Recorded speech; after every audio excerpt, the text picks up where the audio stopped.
बोले madam madam अभी 4 बात करेंगे हमारे कुछ वाले में पटेल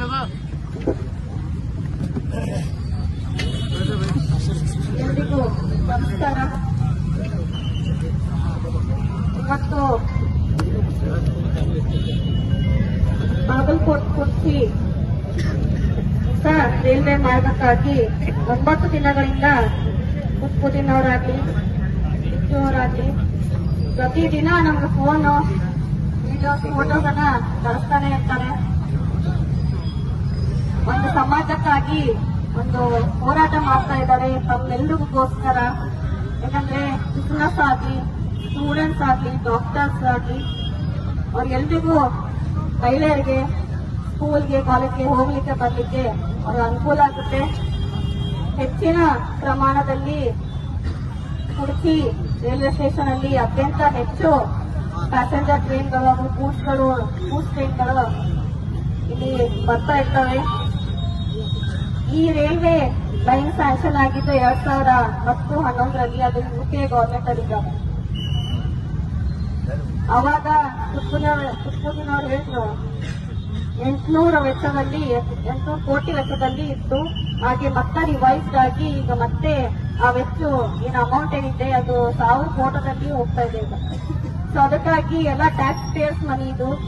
ಇನ್ನೂ ಹೆಚ್ಚಾದ್ರೆ ಅದು ಫೀಸಿಬಲ್ ಆಗಲ್ಲ ಅಂತ ಅವರೇ ರಿಪ್ಲೈ ಮಾಡಿ ಕಳಿಸ್ತಾರೆ. ಸೊ ಅದಕ್ಕಾಗಿ ಆದಷ್ಟು ಬೇಗ ನಮ್ಗೆಲ್ಲ ಡಿಮಾಂಡ್ಸ್ಗಳಿವೆ. ನಾವು ಪ್ರತಿಯೊಂದು ನಮ್ಮ ಇಡೀ ಚಿಕ್ಕೋಡಿ ಕಾನ್ಸ್ಟಿಟ್ಯೂನ್ಸ್ ಅಲ್ಲಿ ಯಾವುದೇ ಕೆಲಸ ಬಂದ್ರು ನಾವು ಮಾಡ್ತಾ ಇದ್ದೀವಿ. ಆಂಬ್ಯುಲೆನ್ಸ್ ಕೊಡ್ತಾ ಇದ್ದೀವಿ. ಮೊನ್ನೆ ತಾನೇ ಕೂಡ ನಾವು ಡೆಲ್ಲಿಗೆ ಶಾಲಾ ಮಕ್ಕಳಿಗೆ ಕೂಡ ನಾವು ಡೆಲ್ಲಿ ಪ್ರವಾಸ, ಡೆಲ್ಲಿ ಪ್ರೊಫೆಷನ್ ಸೆಷನ್ ಅನ್ನ ಕೊಡ್ತಿದ್ದೀವಿ. So action speak louder than words. So ಅದಕ್ಕಾಗಿ ನಿಮಗೋಸ್ಕರ ಜನವರಿ 1ನೇ ವಾರದಲ್ಲಿ ಸೌತ್ ವೆಸ್ಟರ್ನ್ ರೈಲ್ವೆ ಝೋನ್ ಅವರು ಒಂದು ಮೀಟಿಂಗ್ ಅನ್ನು ಹಮ್ಮಿಕೊಂಡಿದ್ದಾರೆ. ಸೊ ಅಲ್ಲಿ ನಮ್ಮ ಏನು ಡಿಮಾಂಡ್ಸ್ಗಳಿವೆ ಅವ್ರ ಮುಂದೆ ಇಡ್ತೀನಿ. ಈಗಾಗಲೇ ನಾವು ಸೋಮಣ್ಣ ಅವರು ಹಾಗೂ ಅಶ್ವಿನಿ ವೈಷ್ಣವ್ ಅವರಿಗೆ ಕೂಡ ನಾವು ಪತ್ರ ಬರೆದಿದ್ದೀವಿ. ಆದ್ರೆ ಅವ್ರ ಕಡೆಯಿಂದ ಉತ್ತರ ಬಂದಿಲ್ಲ. ಸೊ ಅದಕ್ಕಾಗಿ ನಮ್ಮ ಯುಪಿಎ ಸರ್ಕಾರದಲ್ಲಿ ಸ್ಯಾಂಕ್ಷನ್ ಆಗಿದ್ದು ಅವರು ಮಾಡ್ತಾ ಇಲ್ಲ.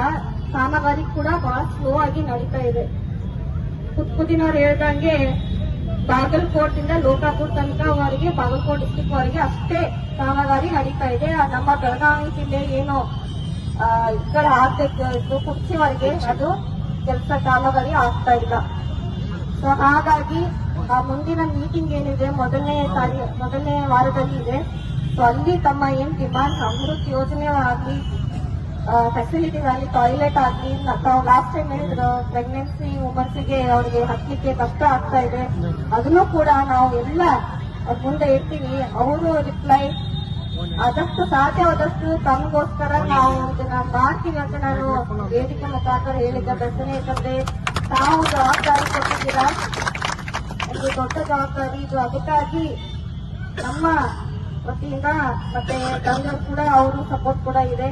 ಸೊ ಹಾಗಾಗಿ ನಮ್ಮ ವತಿಯಿಂದ ನಾವು ಪೂರ್ಣ ಪ್ರಯತ್ನ ಮಾಡ್ತೀವಂತ ನಾನು ತಮ್ಮ ಎಲ್ಲ ಕುರ್ಚಿ ವಾಸಿಯವರಿಗೆ ಎಲ್ರಿಗೂ ಹೇಳಲಿಕ್ಕೆ ಬಯಸ್ತೇನೆ.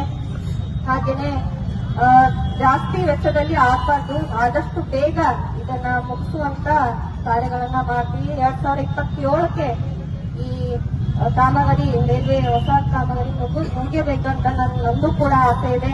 ಹಾಗಾಗಿ ಎಲ್ಲಾ ಡಿಮಾಂಡ್ಗಳನ್ನ ಅವ್ರ ಮುಂದೆ ಇಡ್ತೀವಿ. ಆದಷ್ಟು ಬೇಗ ಇದನ್ನ ಮುಗಿಸುವಂತ ಪ್ರಯತ್ನ ಮಾಡ್ತೀವಿ.